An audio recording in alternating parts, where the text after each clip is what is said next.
Next we have the political chit. Well, what was pulled was the Polish rally. That hasn't really got much effect for this game.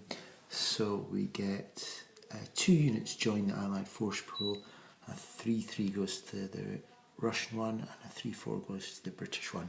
But those won't appear in time to affect the game.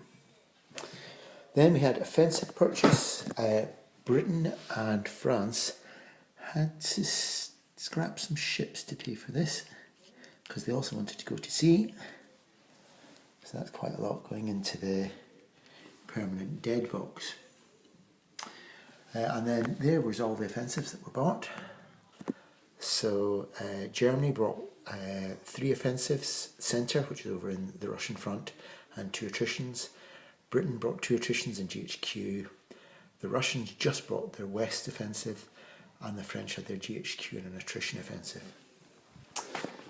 Then it was on to sea control. Well, the main fact there was the fight for the North Sea. So the Germans had a total of 19 tack. One of that was in Ferrol, and 18 of it was over the North Sea. The British and the French and the Dutch, they put up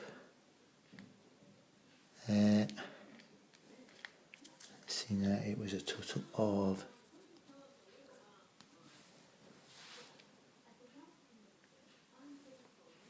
28 tack, and the carriers were split 3 in the North Sea and 3 in the western approaches. The French also controlled the Western Med, and they went raiding there. The British, they went raiding some in the Eastern Atlantic against the Spanish.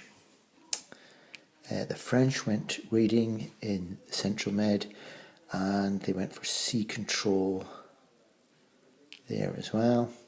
There was a British fleet over in Alexandria, but it didn't do very much. And there's a couple of British fleets in Tunis. Again, they're not doing very much. Submarines, well, that was raiding in the Norwegian Sea because it's winter.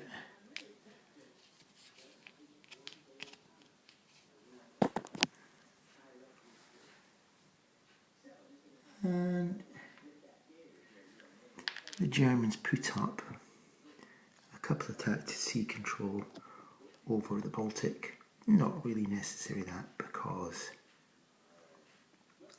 most of that is frozen, and it's the Norwegian Sea where raiding is going to happen against the Iron Ore route.